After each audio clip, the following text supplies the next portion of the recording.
નમસ્કાર, spark today ન્યૂઝમાં આપનું હાર્દિક સ્વાગત છે. હું છું આપની સાથે માનસી રોહિત.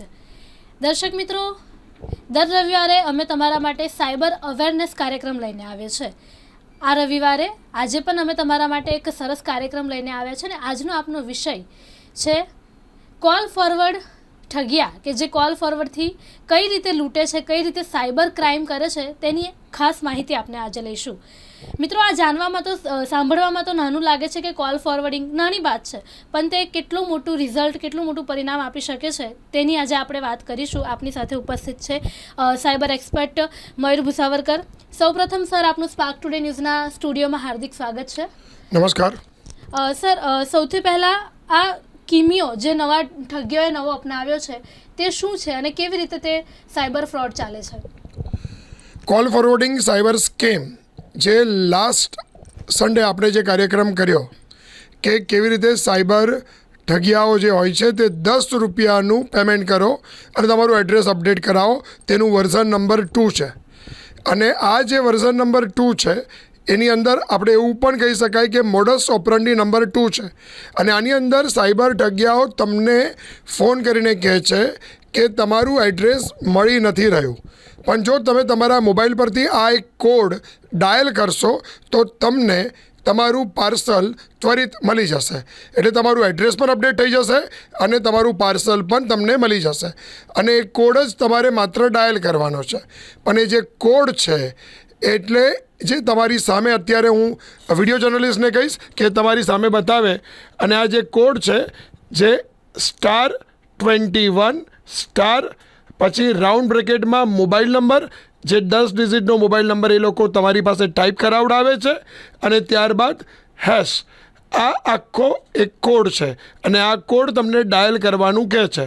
હું ફરીવાર રિપીટ કરીશ, ફરીવાર તમે એના પર નજર કરો. *21* રાઉન્ડ બ્રેકેટ મોબાઈલ નંબર, એટલે કે જેની અંદર આખો 10 ડિજિટનો મોબાઈલ નંબર હોય છે જે તમને ડાયલ કરવાનું કહેવામાં આવે છે.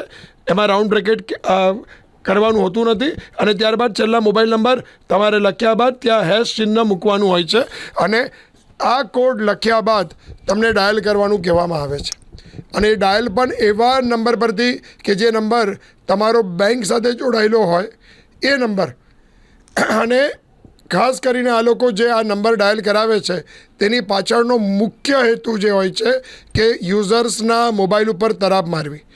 અને જે આ *ડિજિટવાળો જે કોડ છે એ કોડ પણ મિત્રો એવો કોડ છે કે આને MMI કોડ કહેવાય, મેન મશીન ઇન્ટરફેસ કોડ.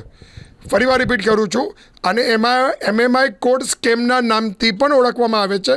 પણ MMI શબ્દ બહુ ટેકનિકલ થઈ જાય છે, એટલે હું આજે આ શબ્દ વાપરી રહ્યો છું, કોલ ફોરવર્ડિંગ સાયબર સ્કેમ.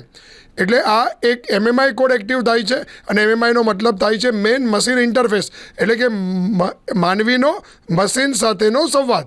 અને આ કોડ એક્ટિવ થયા બાદ યુઝરના મોબાઈલ ઉપર સાયબર અપરાધી કંટ્રોલ મેળવી રહે છે માનસી. અને ત્યારબાદ આ લોકો જે યુઝર્સના જે વોટ્સઅપ છે એના પર સૌથી પહેલાં કંટ્રોલ મેળવવાનો પ્રયત્ન કરે છે. યુઝર્સના મોબાઈલ પર આવતા તમામ જે કોલ્સ છે તે સાયબર અપરાધીના જે મોબાઈલ પર જે ડાયલ કરાવેલો હોય છે *21* પછી જે 10 ડિજિટનો મોબાઈલ નંબર જે અંદર એન્ટર કરાવેલો હોય છે એ નંબર ઉપર શું થાય છે, આ ફોરવર્ડિંગ થાય છે. ઇવન તો SMS પણ ફોરવર્ડિંગ થાય છે. તો આ છે આખું સમગ્ર સ્કેમ, જેને કહેવાય છે કુરિયર સ્કેમનું પાર્ટ 2 કે મોડસ ઓપરન્ડી નંબર પાર્ટ 2, જેને આપણે MMI કોડ સ્કેમના નામથી પણ ઓળખીશું, man machine interface scam. Otherwise આપણે એને કહીશું કોલ ફોરવર્ડિંગ સાયબર સ્કેમ. આ અત્યારની આખી મોડસ ઓપરન્ડી છે. અને માનસી, લોકો કેમ આમાં ફસાય છે એ પણ હું સ્પાર્ક ટુડે ન્યૂઝના માધ્યમથી તમામ દર્શક મિત્રોને જણાવું, કારણ કે લોકોને ઉતાવળ છે, ઝડપથી કુરિયર મેળવી લેવું છે. અને કુરિયરવાલા પણ એ જ રીતે આ જે કુરિયર ડિલિવર કરવા માટે આવે છે એ જ મોડસ ઓપરન્ડીથી આ સાયબર જે ઠગ છે તે લોકો વાત કરી રહ્યા છે. એટલે આપણે સાવચેત રહેવાની જરૂર છે. અને કોઈ પણ વ્યક્તિ જો તમને કાં તો હેશ, ફરીવાર રિપીટ કરું છું, કાં તો હેશ, આ બે જે સાઇન છે એ સાઇનથી કોડ ડાયલ કરવાનું કે તમારા મોબાઈલમાં, તો દર્શક મિત્રો ત્યાં સાવચેત થઈ જજો, ત્યાં જ અટકી જજો. અધરવાઇઝ આપનો મોબાઈલ હેક થવાના ચાન્સીસ વધી જશે. જી માનસી. કોઈ પણ વ્યક્તિ એ કઈ રીતે જાણી શકે કે એનો નંબર આવી રીતે ફોરવર્ડ થયો છે? કોઈનો કોલ આવ્યો *21 આવું કહ્યું, તે બાદ આમ કંઈક એવું ફોનમાં હોય કે એ લોકો એક્સેસ કરતા હોય તો આપણને ખ્યાલ આવે, અથવા તો કોઈને શંકા ગઈ તો કઈ રીતે તે સંપર્ક કરી શકે છે? સૌથી પહેલો તો મુદ્દો કે તમારા મોબાઈલ ઉપર આવતા કોલ બંધ થઈ જશે. ઓકે. અને કોલ એ બીજા નંબર પર, એટલે સાયબર અપરાધીએ તમને જે કોડ ડાયલ કરવા કીધું *21 પછી જે 10 ડિજિટનો મોબાઈલ નંબર તમારા મોબાઈલમાં નખાવડાયો એ નંબર પર બધા જ કોલ ટ્રાન્સફર થવા લાગશે, ફોરવર્ડ થવા લાગશે. હા, ટ્રાન્સફર થવા લાગશે. નંબર 1 એટલે તમારા મોબાઈલ પર કોઈ કોલ આવશે જ નહીં, બીજું કોઈ તમને કોલ કરી શકશે નહીં.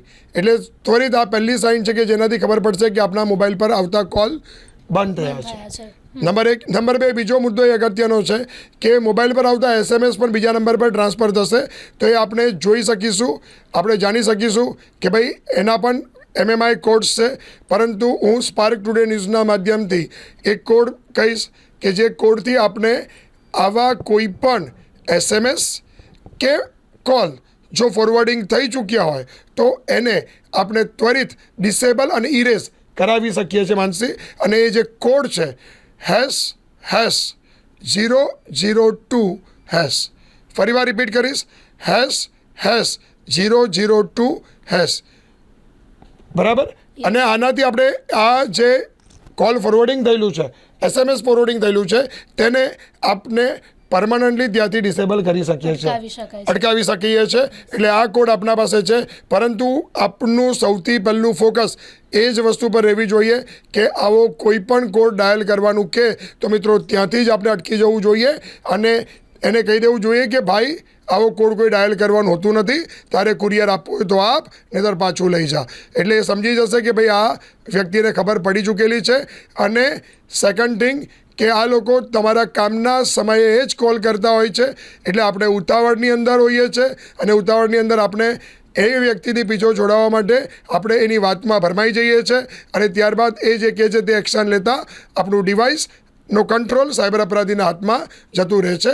તો આ વસ્તુથી આપણે બચવું એ અત્યંત આવશ્યક છે. જી માનસી. કોઈનો કોલ ફોરવર્ડ થયા બાદ જેને જાણકારી ન હોય કે આવી રીતે ડાયલ કરીને આપણે અટકાવી શકીએ છીએ, તો એ કઈ રીતે સંપર્ક કરી શકે છે? ક્યાં એને પહેલાં ફરિયાદ દાખલ કરવી જોઈએ? સૌથી પહેલી વસ્તુ કે જો કોલ તમારા મોબાઈલ પર ફોરવર્ડ થઈ ચૂક્યા છે, નથી આવી રહ્યા, અથવા તમારા રિલેટિવ્સ પર બરાબર કોઈ વ્યક્તિ તમારા રિલેટિવ્સને ફોન કરીને, કારણ કે આ લોકો માનસી શું કરે છે કે જ્યારે તમારો મોબાઈલ એના કંટ્રોલમાં જતો રહ્યો તો એ મોબાઈલનો ઉપયોગ કરીને એ વ્યક્તિ તમારા વોટ્સઅપ પર સૌથી પહેલાં કંટ્રોલ કરવાનો પ્રયત્ન કરે છે.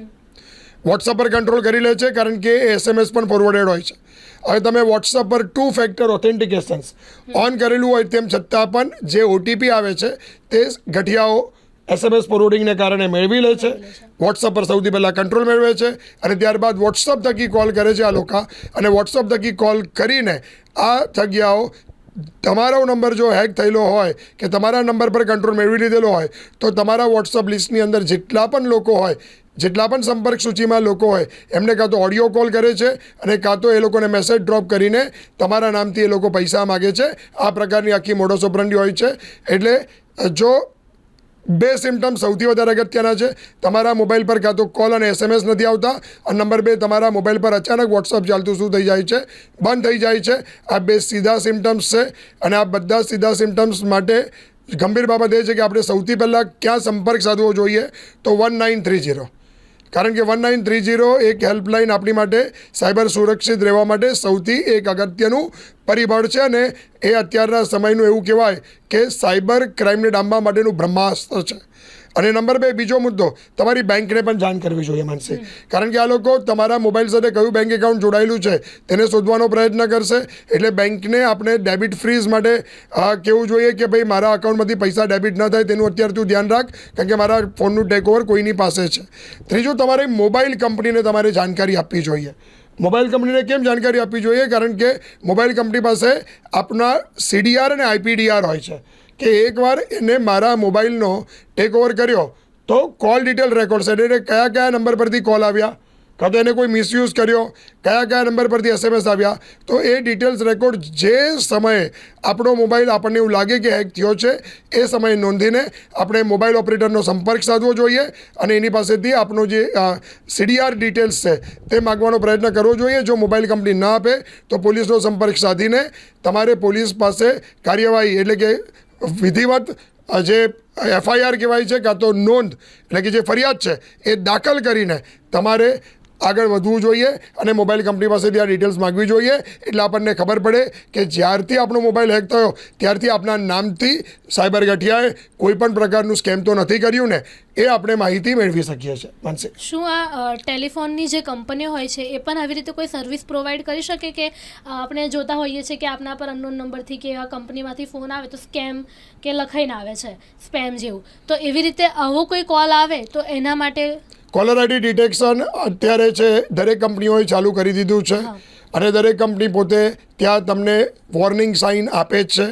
પરંતુ જનરલી શું થાય છે કે આ લોકો કુરિયરમાંથી બોલું છું તો આપણે એવું સમજી જઈએ છીએ યુઝર તરીકે કે આ લોકો એવું કહે છે કે ભાઈ ઘણા બધા લોકોએ અમને બ્લોક કર્યા હોય, અમને સ્કેમ તરીકે અસાઇન કરેલા હોય, એટલે આ પ્રકારની કાગલુદી થતી હોય છે. પરંતુ આપણે એ નંબરને પણ આવા નંબરથી કોલ આવતા અટકાવી શકીએ છીએ. એના માટે try telephone regulatory authority of ઇન્ડિયાએ એક એપ્લિકેશન્સ બનાવેલી છે જે એન્ડ્રોઈડ પ્લેટફોર્મ પર છે અને એ જે પ્લેટફોર્મ્સ પર જે એપ્લિકેશનનું નામ છે DND 3.0.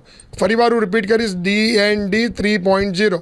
DNDનો મતલબ થાય છે દર્શક મિત્રો ડુ નોટ ડિસ્ટર્બ 3.0. અને આ એપ્લિકેશન્સ પર આપણે આપણા જે પણ મોબાઈલની અંદર 1 કે 2 સબસ્ક્રાઈબર્સ હોય કે સર્વિસ વાપરતા હોય આપણે જે પણ કંપનીની, ત્યાં આપણો મોબાઈલ નંબર રજિસ્ટર્ડ કરીને આપણે આ નંબરને ત્યાં અપડેટ કરીશું તો કાલે ઉઠીને આવા જે સ્કેમર્સના કોલ છે તે આવતા પણ બંધ થશે. અને સેકન્ડ થિંગ કે આપણું જો ગૂગલ એકાઉન્ટ હોય તો ગૂગલ આઈડેન્ટિફિકેશન પણ આવી રીતે મળતું હોય છે. સેકન્ડ થિંગ એવી બીજી ઘણી કોલર ID એપ્લિકેશન્સ છે કે જે આપણને વોર્ન કરતી હોય છે. પરંતુ હું એવું એટલું જ કહીશ કે આ બધી જ પ્રોસિજર પર લાંબુ જવું તેના કરતાં ટૂંકમાં જો કોઈ તમને MMI કોડ એટલે કે સ્ટાર અને એસથી શરૂ થતો કોડ મોબાઈલમાં ડાયલ કરવાનું કહે ને તો ત્યાંથી જ અટકી જવું અને આપણા જે ડિવાઇસ છે તેને હેક થતાં બચાવવું એ અત્યંત જરૂરી છે. જી બિલકુલ, આ સાવચેતી રાખવી તો જરૂરી છે જ. પણ સર આપ કોઈ એવો જીવંત કિસ્સો શેર કરી શકો દર્શક મિત્રો સાથે કે કોઈ આવું સાયબર ફ્રોડ કર્યો હોય અને તે બાદ તેની ધરપકડ થઈ હોય કે બહાર આવ્યું હોય? એવું અત્યારે ધરપકડ કારણ કે એમાં પૈસા નથી ગયા. હા, આ કિસ્સો અત્યારે થોડા દિવસ પહેલાં જ વડોદરાની એક મહિલાને થયો અને એ મહિલાને આ જ રીતે કુરિયર આવ્યું અને કુરિયરમાંથી કોલ આવ્યો અને કુરિયરમાંથી કોલ આવીને એ મહિલાને કોડ ડાયલ કરવાનું કહેવામાં આવ્યું. એના આગલા જ દિવસે એના ભાઈ સાથે આ જ પ્રકારની ઘટના થયેલી હતી અને મહિલાને તરત ખ્યાલ આવ્યો કે આ તો સ્કેમ છે. એટલે ત્વરિત જ એને 1930 પર પણ ફરિયાદ નોંધાવી, એને બેંકને પણ ઇન્ફોર્મ કરવાનું કીધું અને ત્યારબાદ એને એ જ બાબતથી પોતાના બેંક એકાઉન્ટની અંદર જે પોતાના રૂપિયા હતા એ બીજા અકાઉન્ટની અંદર ટ્રાન્સફર કર્યા અને ત્યારબાદ એ તમામ ડિટેલ્સ એને બેંક સાથે પણ શેર કરી અને સાયબર ક્રાઇમ ડિપાર્ટમેન્ટ સાથે પણ શેર કરી. એટલે પણ પૈસા નહોતા ગયા, સદભાગ્ય હતું અને એ ત્વરિત એમને સંપર્ક કર્યો. જ્યારે મારો સંપર્ક સાધ્યો એ બેનને ત્યારે મેં સૌથી પહેલો કોડ એમને ડાયલ કરવાનો કીધો #002# અને ત્યારબાદ મેં એમને કીધું કે મોબાઈલ કંપની પાસેથી તમામ ડેટા મેળવી લો જેનાથી આપણને પોલીસ ફરિયાદમાં એવિડન્સ પૂરા આપવા ખ્યાલ આવે કે તમારા જે નંબર હતા તે નંબર કયા એટલે કે તમારા જે આવતા કોલ્સ હતા ઇનકમિંગ કોલ એ કયા નંબર પર ટ્રાન્સફર થયા છે. એટલે આ આખા પ્રકારની ઘટના થઈ પણ પૈસા નથી ગયા, એ સદભાગ્ય હતું. પણ આ એક જાગૃતિ બાબત છે કે આપણે MMI કોડ ક્યારે પણ ડાયલ કરવો જોઈએ નહીં. જી બિલકુલ, દર્શક મિત્રો જેમ મયુર સર કીધું કે MMI કોડ દાખલ કરવો જોઈએ નહીં અથવા તો તમને કોઈ પણ કશે બી તમે ઓર્ડર કરો છો MMI કોડ માનસી પરિવાર દર્શક મિત્રોને કહી દે સ્ટાર અને હેશથી શરૂ થતો કોડ. સ્ટાર અને હેશ, હા, જેની શરૂઆત સ્ટાર કે હેશથી થાય અંત પણ સ્ટાર કે હેશથી થાય એવા કોડને MMI કોડ કહેવાય છે. ઓકે, કોઈ પણ પ્રકારના કોડ દાખલ ન કરવા જોઈએ. આપણે જાણીએ છીએ કે કોઈ પણ અજાણી લિંક પર ક્લિક ન કરવું, OTP ન આપવા, પરંતુ આ હવે નવો કિમિયો છે. સાયબર ઠગો દિન પ્રતિદિન વધી રહ્યા છે અને તેમના નવા કિમિયાઓ અપનાઈ રહ્યા છે અને તેથી જ અમે સ્પાર્ક ટુડે ન્યૂઝ તમને દર રવિવારે આ કાર્યક્રમ થ્રુ જાગૃત કરતા હોઈએ છીએ અને આ નવી જે ટેકનિક છે તેની પણ જાણકારી અમે તમને આપી છે. અને જો તમારી સાથે કોઈ દિવસ આવો બનાવ બને છે કે તમારો કોલ ફોરવર્ડ થાય છે તો જેમ સરે કહ્યું અમે #002# પર તરત જ ડાયલ કરવું અને જો ન થઈ શકે તો તરત જ સંપર્ક કરવો અને આવી રીતે કોઈ પણ આજુબાજુમાં પણ જો કોઈ આવો બનાવ બને છે તો તરત જ જાણ કરવી. સાથે જ તમારા ત્યાં પણ કોઈ પણ પ્રકારના આવા સાયબર ફ્રોડ થયા હોય તો અમને કમેન્ટ બોક્સમાં જણાવો અને આવી જાણકારી અમે તમારા સુધી પહોંચાડતા જ રહીશું. ખૂબ ખૂબ આભાર સર આપનો અમારી સાથે જોડાવા માટે અને આટલી મહત્વપૂર્ણ જાણકારી અમારા દર્શક મિત્રો સુધી પહોંચાડવા માટે. કેમેરામેન કૌશલ ખાન સાથે હું Mansi Rohit, Spark Today News, Vadodara.